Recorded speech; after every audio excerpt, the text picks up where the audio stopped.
就所如过去因为体验到长期照顾家属的辛苦甲压力，伫因缘之下，接受社会局甲专人照护协会辅导培训，完成居家照顾员的课程，顺利考出证照。同时，适当前开放厝内空间来接案，替有需要家庭来分担。记者来到现场，是为长辈因参照照顾家己亲人的款待，互因有厝的感觉。同时依照个别的需求，互老人参照上小班制幼稚园同款，为长辈需要运动复健的，为爱唱歌，拢真大心陪伴。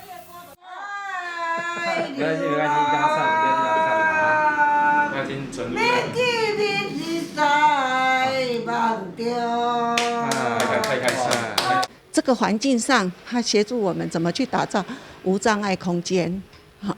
那再来个案就由那个市政府的照专到那个长辈他们家去评估，评估完再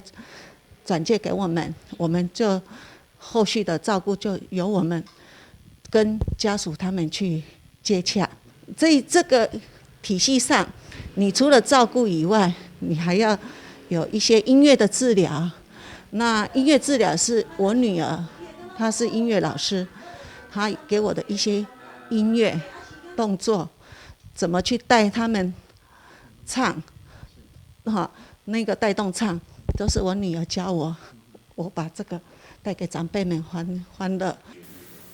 当然，徛伫替代人力的需求，社会局鼓励不管阿母、兄弟还是姊妹啊等家属做伙投入。而吉祥难得是，现在后生新妇一家伙仔4个人拢做伙，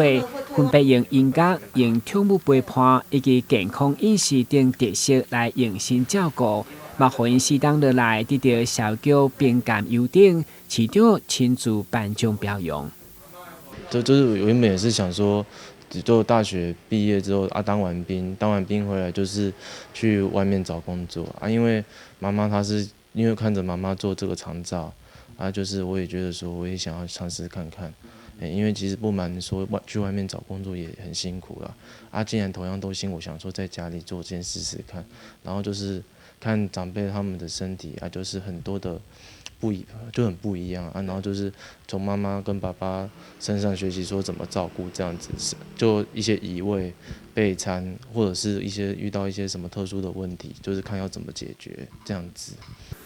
根据了解，因为社会无同的需求，目前台南这款无过暝的家托服务有14间。吉祥强调，因坚持就是要拒绝案主，不管老人囡仔是身心障碍，甚至是罕见疾病，只要家属有需要，因收到一个案，就是当做一个宝，用爱甲耐心，想尽办法来照顾。台南新闻，军职何乔邦采访报道。